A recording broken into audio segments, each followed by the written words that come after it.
Today was Holi. It was amazing. Holi is my favorite festival of the year. And I filmed it completely and it was a lot of fun. But towards the evening, I read about something that's been happening over the past couple of days. And I just felt like that was a little more important to talk about right now.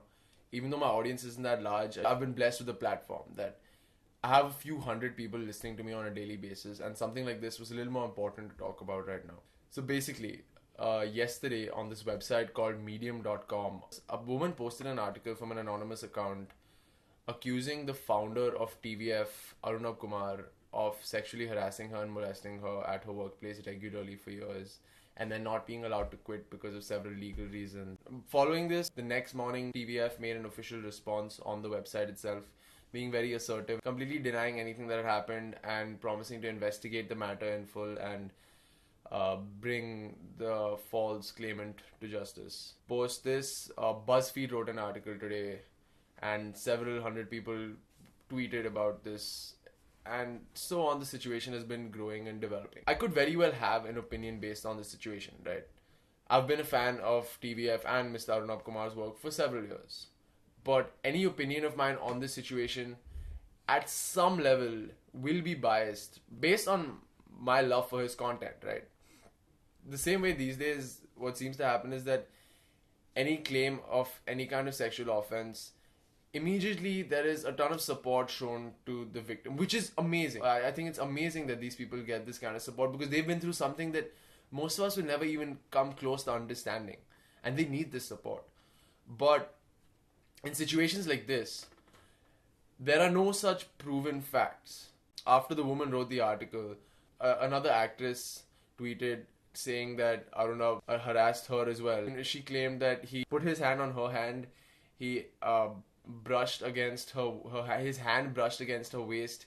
He kept coming to a second room to view the same shot from the monitor. And I'm not saying that she's wrong. He could very well be sexually harassing her. But at the same time, he could also just accidentally be doing all of these things. It could just be a coincidence. The same way, I'm not saying that this woman who's written this article is completely incorrect. My only point is that there are no proven facts.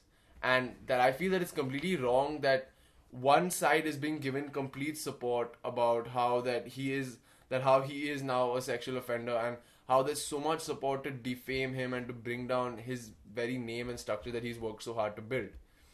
I just feel that it's completely incorrect for any one side to get its fair share of support without any kind of proof being brought to light. I'm not saying that Arunabh Kumar is innocent. He could very well be a sexual offender, but we don't know what has happened.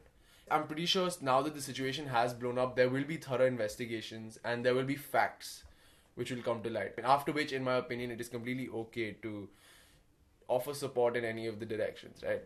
But I just felt like it was very important to say this right now, that someone who I have been such a big fan of for so long could be a sexual offender, but at the same time, he could also be innocent.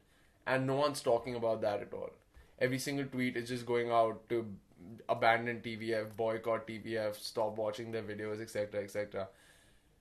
Which should be okay once it's proven. But until then, I feel it's very important to be open to the fact that this could very well be a false claim. That's about it. Thank you for listening to this. Come back tomorrow for a regular vlog. It should be fun.